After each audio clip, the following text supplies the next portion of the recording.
Over 300 girls come from 18 different schools, grades 4 through 12, to empower them and to show them that they have a voice and that they could be their authentic selves in any space. It's very important that we have high school students here intermingling with middle school students and elementary students so that they have a goal and they see where they can be and they get excited about graduating. People to look up to, like student athletes and stuff, and they have a good future for themselves.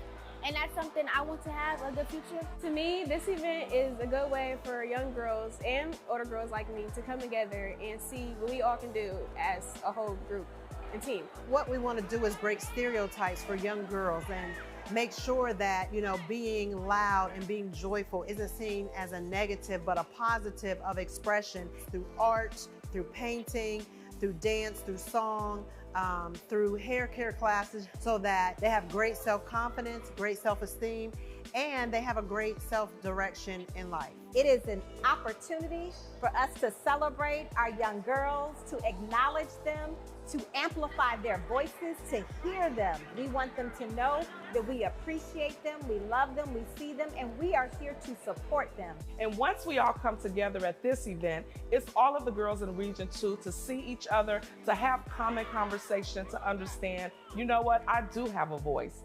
I am worthy, I am valued. The beauty of being at the art museum is to see the art that takes place. I enjoyed the painting, I really enjoyed the painting, the self-portraits.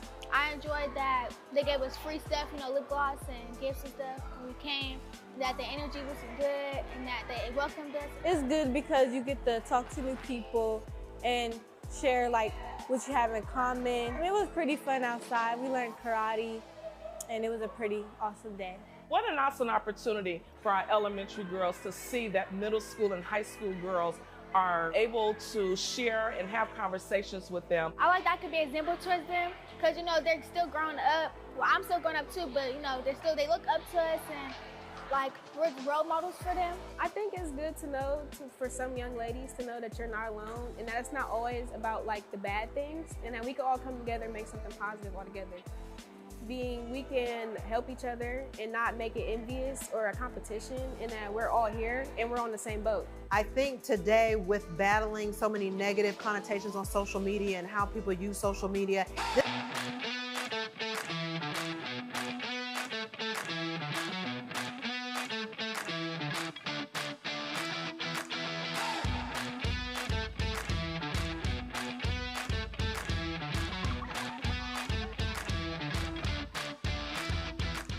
Greetings and welcome to this week's highlights from across the district.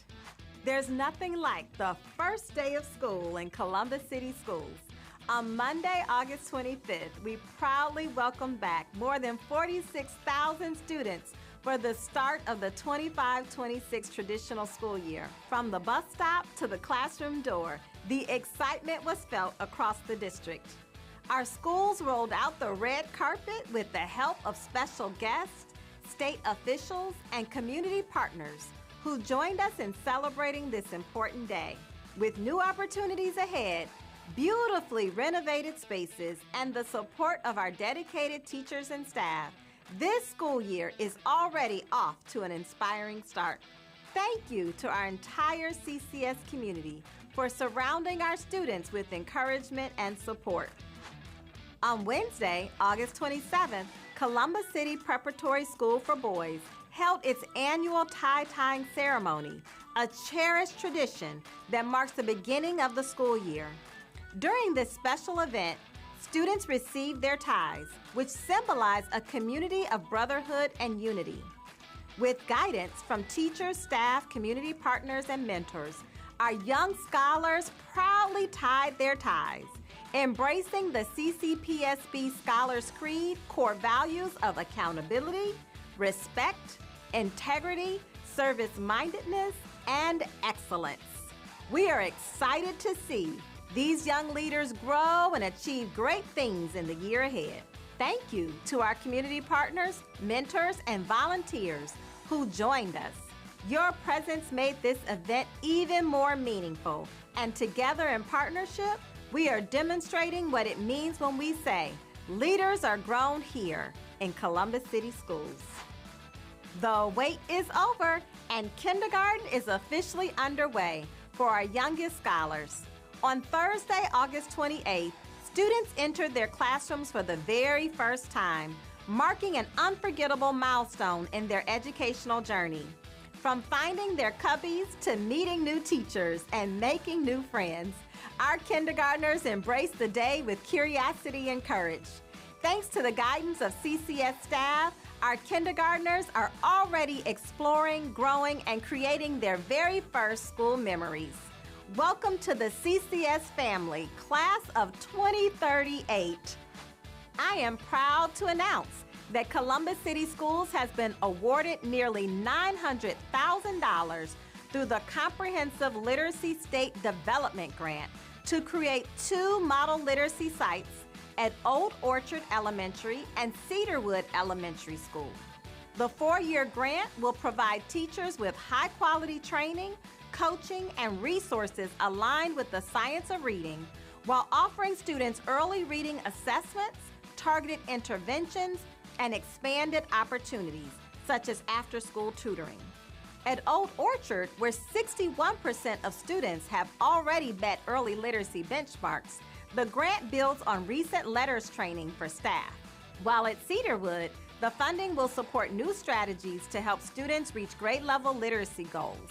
This investment supports the Board of Education's goal of ensuring that every CCS student is reading on or above grade level by the 3rd grade, laying the foundation for lifelong learning. Congratulations to the students and staff at Old Orchard and Cedarwood. All aboard! Pathway Express is ready to begin its 2025-2026 journey. And the first stop is Lynn Fruit Farm on Saturday, September 13th from 10 a.m. to 1 p.m. Join CCS families for a fun-filled day with fall fun including apple picking, corn mazes, hay rides, pumpkin patches, and hands-on learning activities designed for the whole family. Students can even try out entrepreneurial challenges and explore the orchard while enjoying seasonal treats. Free transportation will be available from Walnut Ridge, South, West, and Northland High Schools. Buses depart at 9:30 a.m. and return by 12:30 p.m. RSVP today to reserve your spot. These have been your highlights from around the district for September 2nd. Thank you so much for joining us.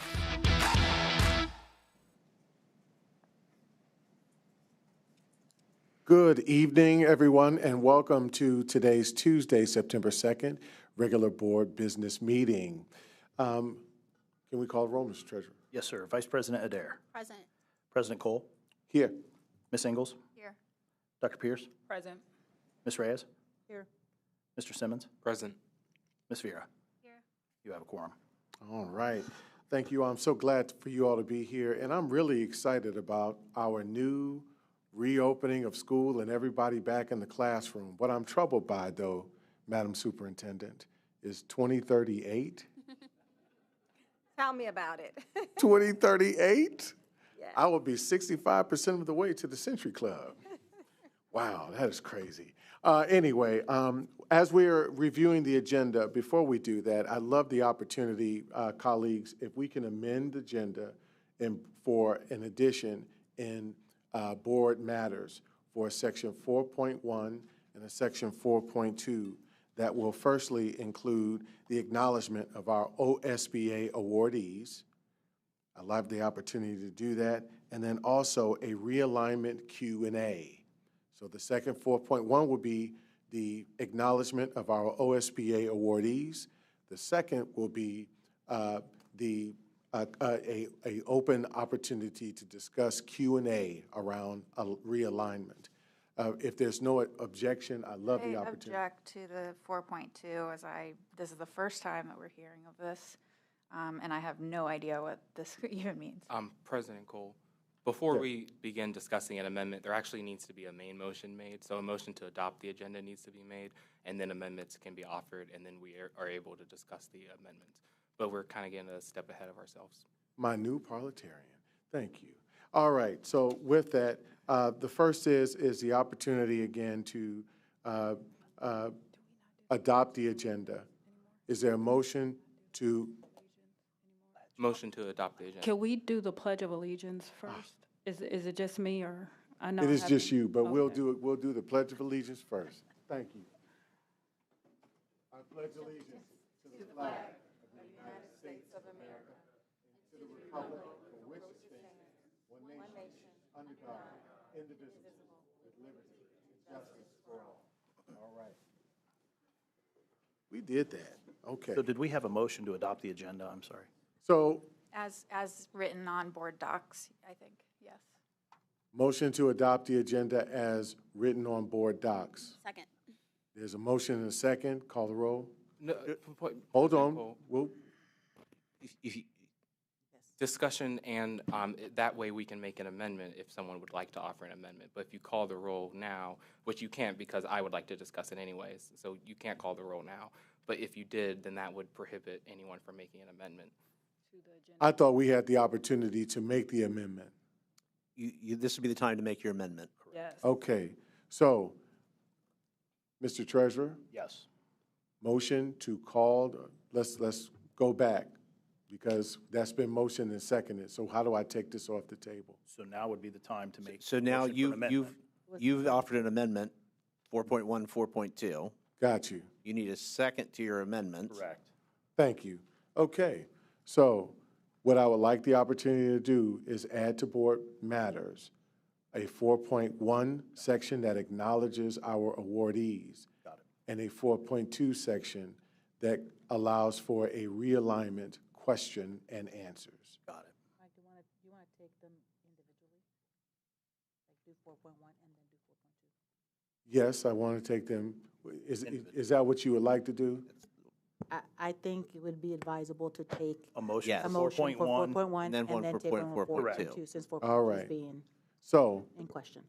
motion to amend the agenda to incorporate section 4.1, which is the acknowledgement of our OSBA awardees for 2025. Second. Motion and second. Call the roll. Ms. Ingles, Yes. Dr. Pierce, Yes. Ms. Reyes, Yes. Mr. Simmons, Yes. Ms. Vera, Yes. Vice President Adair, Yes. President Cole. Yes. Motion carried on 4.1. All right.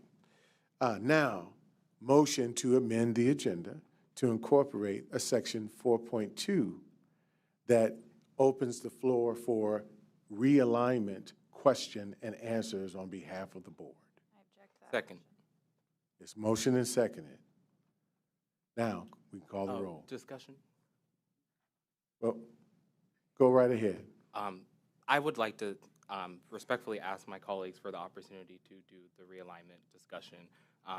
We haven't had a realignment update in several months, and I think it's important for, we do have limited time together as a board, so I think it's important when we are all able to get together, we do take the time to have these conversations.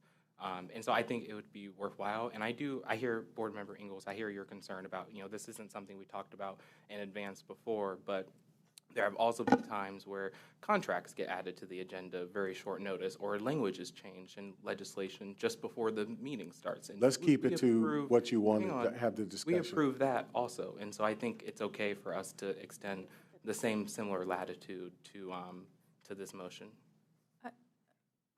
Is there further discussion? Yes, I would just add that in a realignment discussion, that involves a lot of participation from the superintendent and the treasurer, who were not told until an email at 1 o'clock stating that a vague agenda item was going to be added. I don't think that's fair to put our direct reports into, and our treasurer didn't even get the email.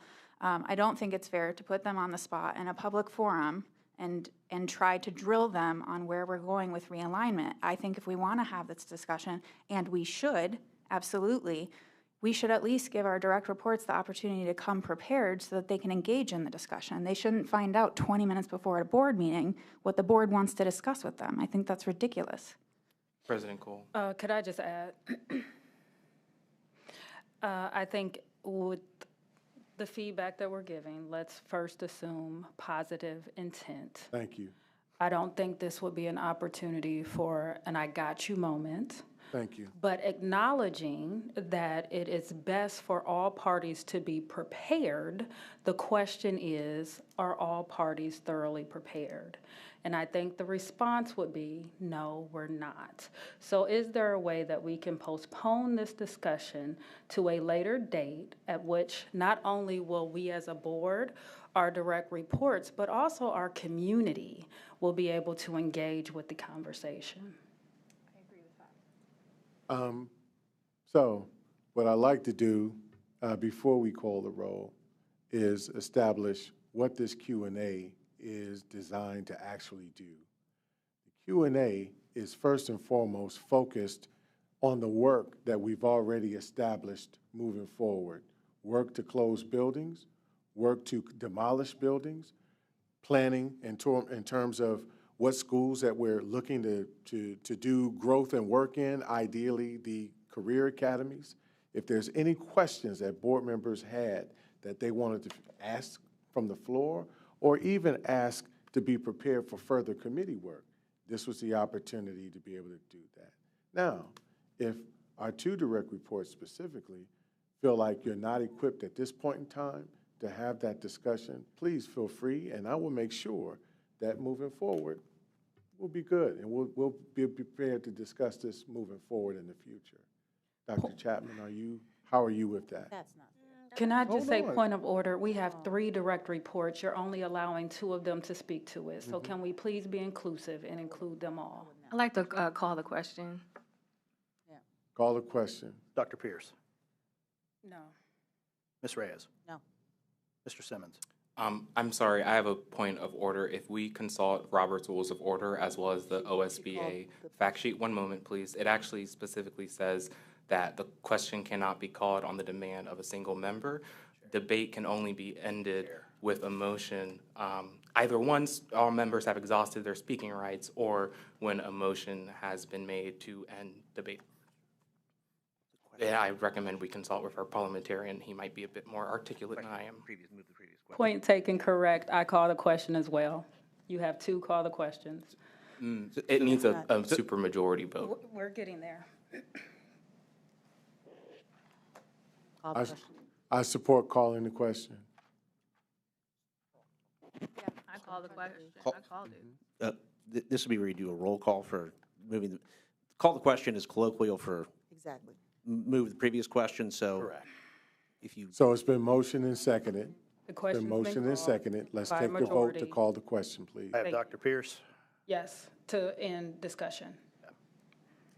Ms. Reyes, Yes. and Mr. Simmons. Yes. President Cole, Yes. Ms. Ingles, To ending To end this. discussion, yes. Ms. Vera, Yes. Vice President Adair. Yes. Discussion's ended. Okay. Now, let's call the roll. Dr. Pierce, on this is on 4.2. 4.2. This is on 4.2. 4.2, the amendment for realignment Q&A. No, but I would like to propose a later date. Ms. Reyes, No. Mr. Simmons, Yes. Ms. Ingles, No. Ms. Vera, No. Vice President Adair. No. President Cole, Yes. motion failed. All right, motion does not carry. Motion does not pass. All right, so what we'll do moving forward is we will incorporate section 4.1 into board matters. Then we'll move on to, after we have adopted the agenda, so is there a motion to adopt the agenda? Motion to adopt the agenda as amended. Yeah, I had Board Member Ingles and Adair, so we just need a roll call. on that. Okay, call the roll, sir. Yep, Ms. Ingles, Yes. Dr. Pierce, Yes. Ms. Reyes, Yes. Mr. Simmons, Yes. Ms. Vera, Yes. Vice President Adair, Yes.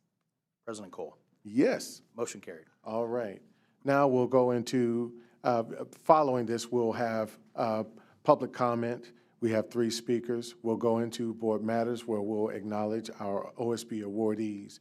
We'll then open the floor up from sections 5.1 to 7.1 for executive reports. It seems as if we have none, but floor is always open. Then we'll go into section 8.1, which is public hearing for reemployment of a retired employee of Arthur A. Stovall. Then we'll go into accepting the consent agenda, We'll vote on the consent agenda, which is sections 9.1 to 24.1. There's no new legislation. We'll then go into executive session. Post-executive session, we will then adjourn and not return to this room. Is there, we've already done that. Already done it. All right. So why don't we get to it and move right into section 3.1, which is the public participation piece. So with that, we have Mr. James Hill. Mr. James is with us in person. Mr. Hill, are you here? Okay, Mr. James Hill is not here. Mr. Stephen Donnell. Mr. Donnell, are you present? All right. Welcome. Please approach the podium. You have 3 minutes to address us. After 3 minutes, we'll thank you for your time. Thank you for your time. Good evening.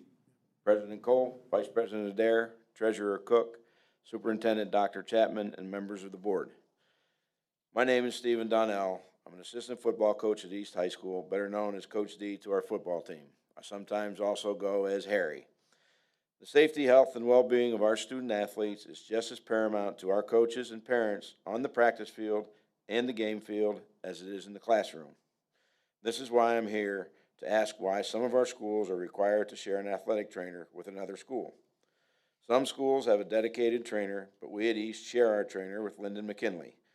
There are other schools that must share trainers with each other as well, and it is my understanding that this is being done as geographically as possible. Football is a contact sport. Sprains, breaks, contusions, and other types of injuries happen sometimes, but with no athletic trainer available at most practices and potentially no trainer at a game being a possibility, we feel our athletes are being shortchanged. We had one of our players break his collarbone in practice one day last week and another dislocated finger. We as coaches can handle a dislocation, cut, sprain without any trouble, but a broken collarbone would take a little more expertise than we have dealing with a more serious type of injury. We coaches also take care of taping ankles, fingers, or whatever in the course of practice and getting ready for games. I know your short answer is the district needs to make budget cuts wherever possible, but we feel you can't put a monetary value on the safety of our athletes, whether it is on the practice field, game field, or wherever. I would hope you would feel the same way and work to provide funds to provide athletic trainers for every school. I've spoken with most of our coaches, some parents, and some close friends of mine that all feel the same way that I do. OSU provides Columbus City Schools with athletic trainers. I've been told OSU is willing to provide more to us, and all they need is the go-ahead from you, our board. In addition, since our practice facility and game field are a few blocks away from the high school, this is unique to East, we feel we should have an AED available at our stadium full-time and not have to transport one back and forth from school to stadium and back to school. As coaches, we want what is best for our athletes at all of our schools and for them to be always as safe, as injury-free as possible, but we could use some help from you, our Columbus City School Board. All of our students' future is in all of our hands. And one thing I'd like to say real quick, we at East with the football coaches, we have a standard. Our standard is we want our football team to perform in the classroom, 3.0 grade point average or higher. In the last 2 years, we have had a little more than half of our team at that point.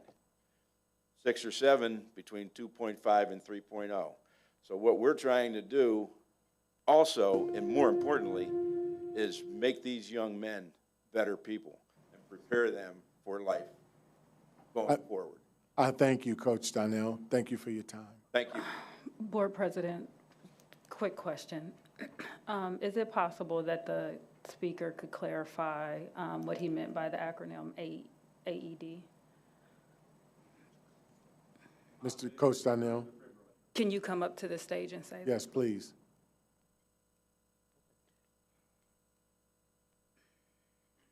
And then we'll conclude. Well, yes, ma'am. Thank you. Can you please clarify what you mean by AED? It is an automated external defibrillator. If someone would go into cardiac arrest or anything like that, we're trained to do CPR, trained with sudden cardiac arrest preliminaries and everything. And the big thing is, the first thing we do is assess the person, have someone call 911, have somebody grab an AED. At that point, we start, chest compressions, and if we have to, put an AED on them and shock them. Thank you so much for clarifying. And Board President, thank you for allowing that. I just think if we could have discussion around amending an agenda to include discussion around realignment, and we have one of our coaches standing here talking about something that could affect not just our players, but people who are attending the game, and we don't have equipment out there, that we should be willing to pause and have the conversation around whether or not our facilities have the medical equipment that they need, and whether or not our student athletes, our coaches, and our guests, our community members, families and friends who are attending these games can be able to do it safely. I thank you so much. And you've made that very clear to our superintendent, and she and her staff will work diligently to that effect. Thank you. All right. All right. Our next speaker, and we'll go back to Mr. James Hill, who now is apparently remote. Mr. Hill? Yes, for opportunity. All right. Thank you. 3 minutes. What if I told you that I had the pleasure of watching 400 plus students from Columbus City Schools, Southside, who chose to spend their Saturdays from 9 a.m. to 2 p.m. in a positive educational activities, or Tuesdays and Thursdays after school playing basketball, soccer, and flag football. That's the power of the Real Sports League.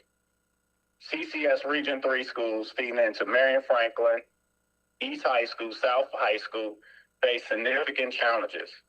They're facing poor attendance, learning loss, and limited positive opportunities for our students. The Real League changed that. My wife, Dr. Amber Hill, Principal Rodney Johnson, and Paul Jackson created a transformative program offering an extracurricular extended learning league. But it's so much more than sports. Every activity integrates academic support, social emotional learning, and character development. Their vision is to teach, develop, organize, manage, and offer the youth the opportunity to learn fundamental sports while instilling life lessons, character, teamwork, emotional regulation, discipline, respect, and the biggest thing, sportsmanship. The Real League has shown a proven impact through their program. Where students participate in the program, they have increased their academics and attendance, and they lowered their behaviors. The Real League brought families together in a positive way and changed the narrative about the Southside schools.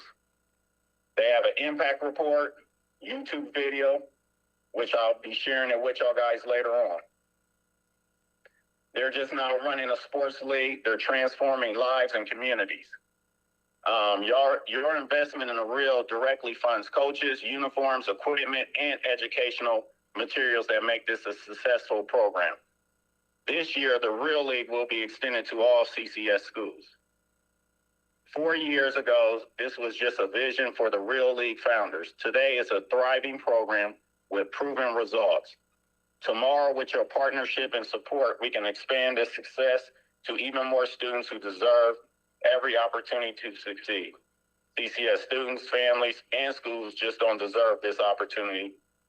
They've proven they'll make the most of it. Please help us in supporting this program. Thank you. Thank you, Mr. Hill. Thank you for joining us this evening. All right, we will move forward to another remote call from Mr. Timothy DeMatteis.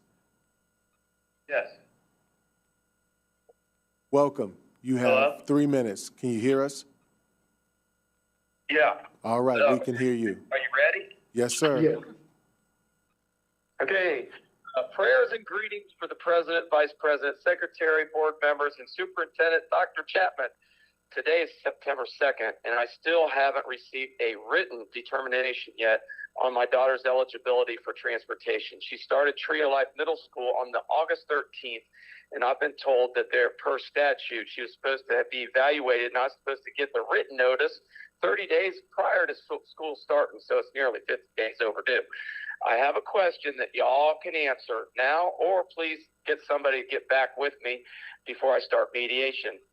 Who makes the final decisions on whether or not CCS will transport our children to the charter schools?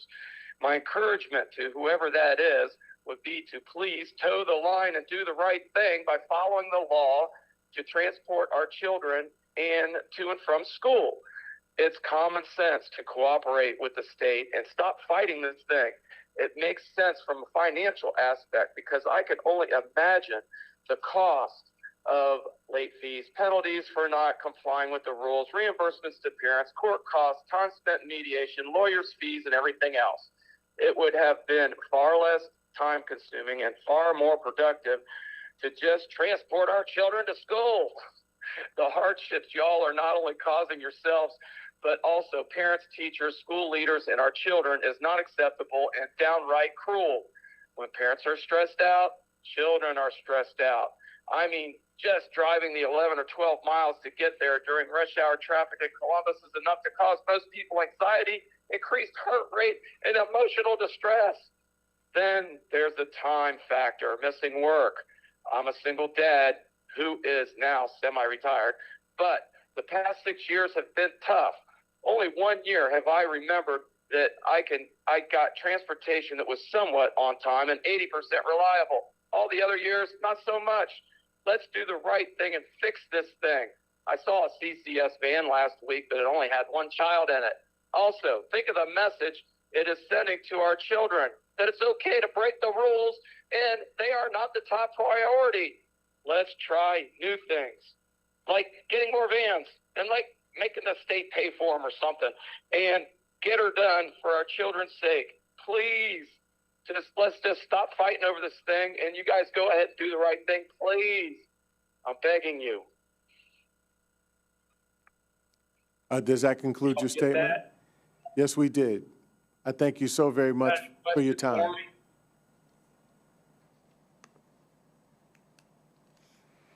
Someone will follow up with you. We'll work to ensure that you have someone that follows up with you from Columbus City Schools. I thank you for your time. All right, that concludes public comment. We'll move on to Board Matters, Section 4.1, which is the acknowledgement of our OSBA awardees for Exemplary School Employee and also for Friend of Public Education Award. They're on the call with us now, but we just want to give them an acknowledgement. They're the first two at one time awardees that we've ever recommended for acknowledgement that actually won the award. So it's actually good to see you both on the call. I first want to recognize Ms. Anna Baker of Benz Elementary School, who has been named the recipient of OSBA's Exemplary School Employee Award. For 45 years, Ms. Baker has been a source of inspiration, care, and leadership, uplifting generations of students and colleagues. As her principal shared, she is truly the glue that holds Benz together. Earlier this year, she was honored with in the Baker Day at Benz Elementary, and now the entire state joins in celebrating an extraordinarily 45-year legacy. On behalf of the Board of Education, we extend our deepest congratulations and gratitude to Ms. Baker for this remarkable achievement. I'm so glad that you joined us this evening. I just want to, again, make sure I gave you the opportunity to be acknowledged. Moving forward, we also want to acknowledge the men of Omega Psi Phi Fraternity Incorporated, Eta Nu Nu chapter, for their outstanding work. They are the recipients of the Friend of Public Education Award. True to the men of Omega's motto, friendship is essential to the soul. The chapter has shown friendship in action through generous book donations, life-changing scholarships, and community partnerships that strengthen schools and families. Their service reflects and advances the mission of Columbus City Schools to prepare each student to be highly educated, prepare for leadership and service, and empower for success as citizens of a global community. We thank you for a well-deserved honor and designation as a Friend of Public Education by the Ohio School Boards Association. I thank you all, and just God bless you for all the work that you're doing.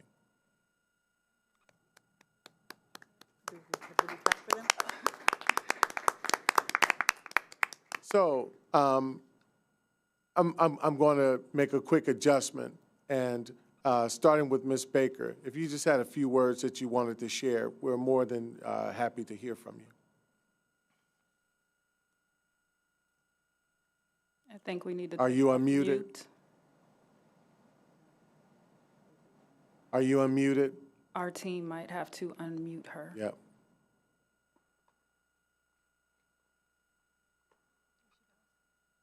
I just wanted There you so go. much. And I really, you. I thank you so much, Ms. Baker. I thank you. All right. To the men of Omega Psi Phi Fraternity Incorporated, please, any one of you who has the opportunity to speak, you're more than welcome.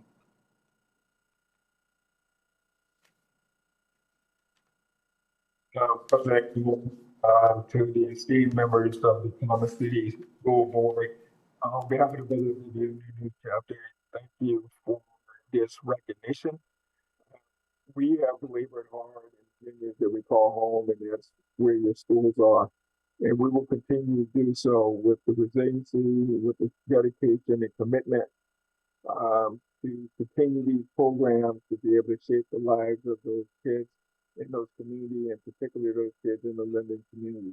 So we appreciate this recognition for our hard work and let you know that we're not intoxicated by our successes.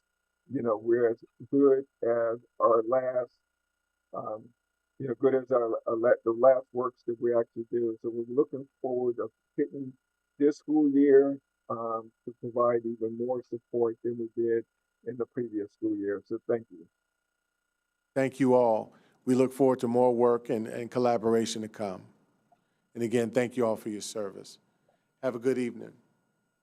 All right, we will move forward on to our Superintendent CEO Executive Report Committee, reports. We'll move on to 5.1, which will be Dr. Chapman.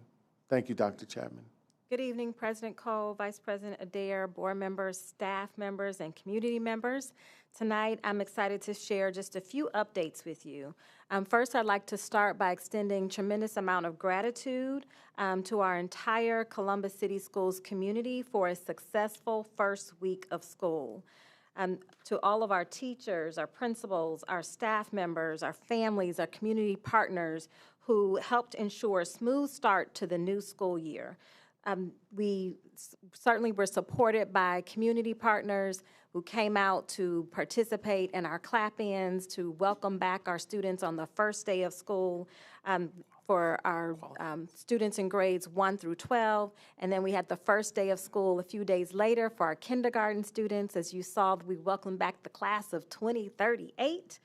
And we certainly want to continue to extend a sincere amount of gratitude to everyone who made that possible. Also, I certainly would like to provide just a few updates on transportation. We know that our team has been working diligently over the summer to refine our plans, our operations, and coordination with a number of different partners, as well as our CMP schools, our charter non-public schools. And we've expanded our fleet of 8 passenger vans by 30. To a total of 60. So we now have 60 passenger vans helping to serve smaller stops more quickly and using less fuel and resources. We are operating a total of 494 routes this year. There are 374 CCS routes and 120 contracted vendor routes. We're also better coordinating the timing of drop-offs with private and charter schools to reduce the potential for non-compliance violations this year. We're improving timely access to the bus routing information and adjustments via a daily update in the parent portal of Infinite Campus. So as new students are enrolling in CCS, we're adding new students to routes, we're making timely adjustments to the routing information, encouraging families to continue to check the parent portal to make sure that they have the most up-to-date information regarding their routes for this year. We're continuing to hire bus drivers. We are starting the year off with a strong team in place, but continuing this work throughout the year. And we've also expanded our call center team to ensure parents receive timely support and answers to their transportation questions. And this work is ongoing and will continue to really reinforce the messaging and provide the supports needed to ensure that our families have all the information that they need so that their students can get to school and from school safely.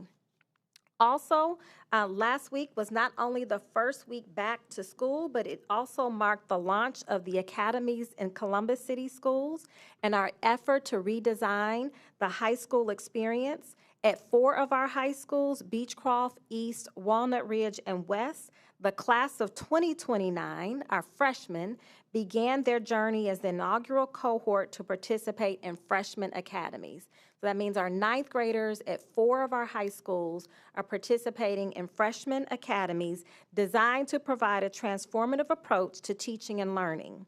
Our 9th grade students will be engaged in small learning communities where they will participate in the freshman seminar. This is a new course at 4 of our high schools that will equip them with the foundational skills necessary to meet the demands of high school while introducing them to college and career-connected learning structures. Through team-based activities and intentional guidance, students will develop personal skills, explore their talents, and begin to identify their areas of interest.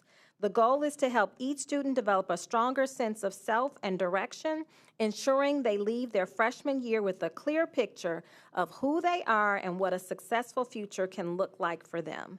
And in October, next month, we will be scheduling visits to visit our freshman academies at a few of our high schools, and we'll be inviting the board to join us on those visits so you can see firsthand what the freshman academy experience looks like.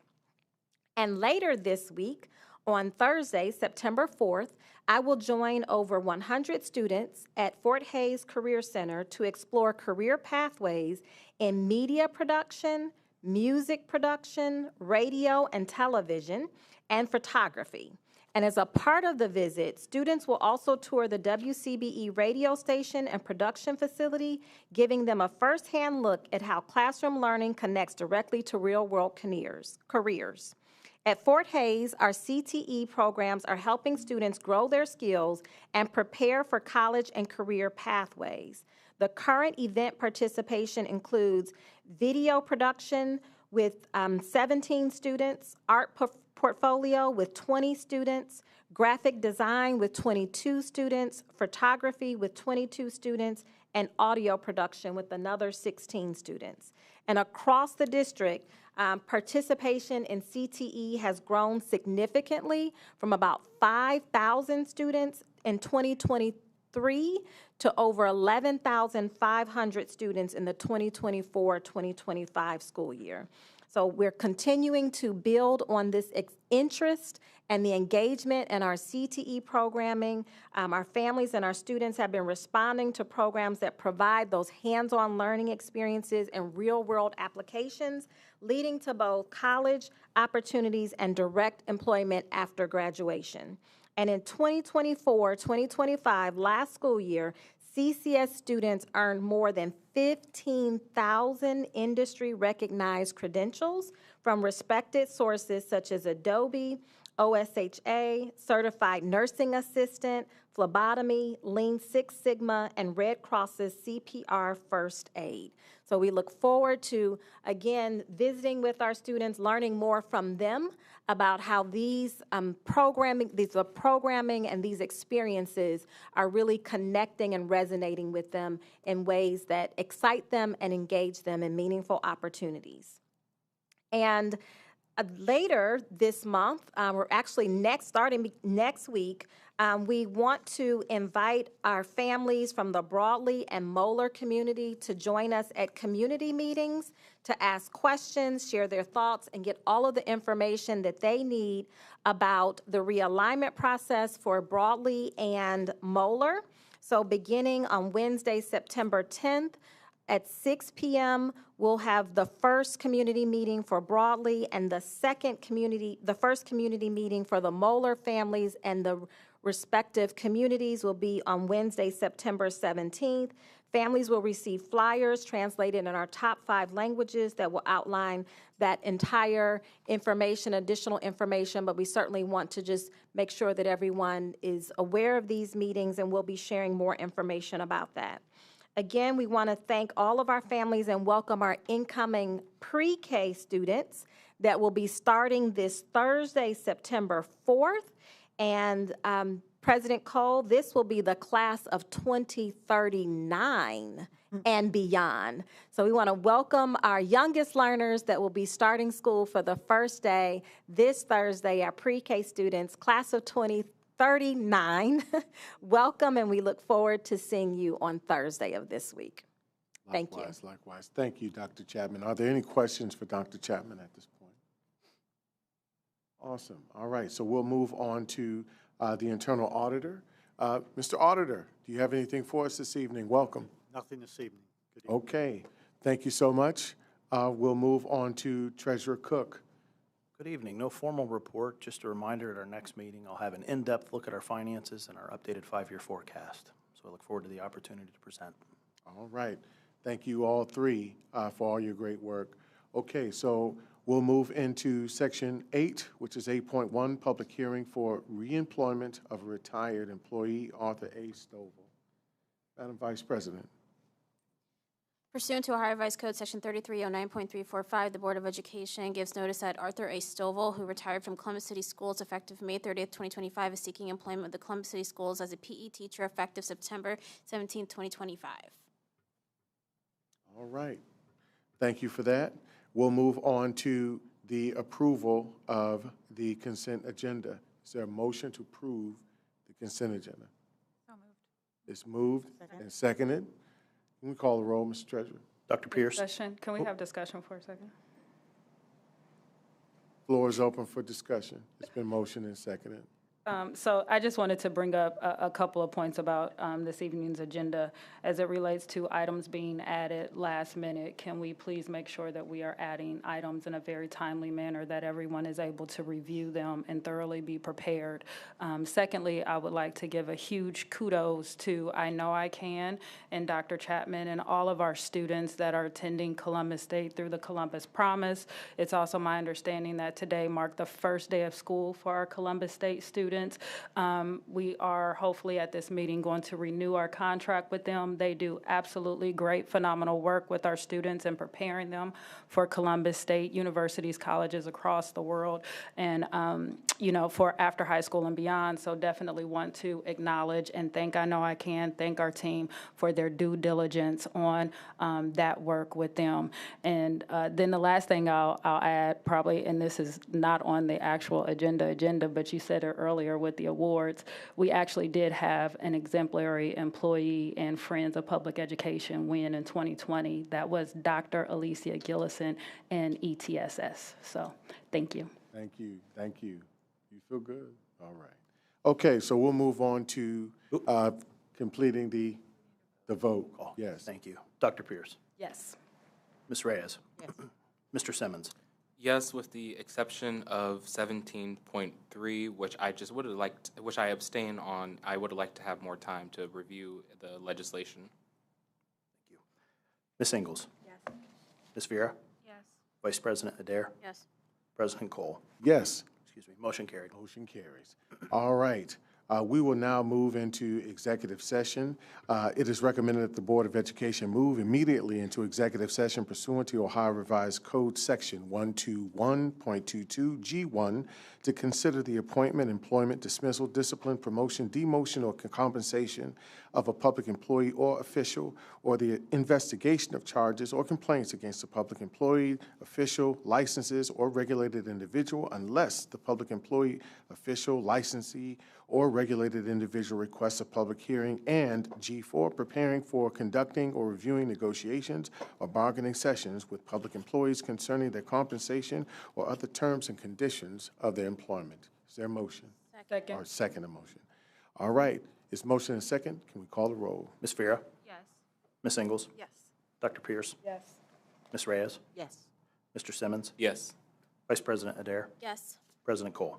Yes. for an executive session. All right, we'll move into executive session. Post-executive session, we will adjourn and not return to this room. Thank you all this evening for joining us.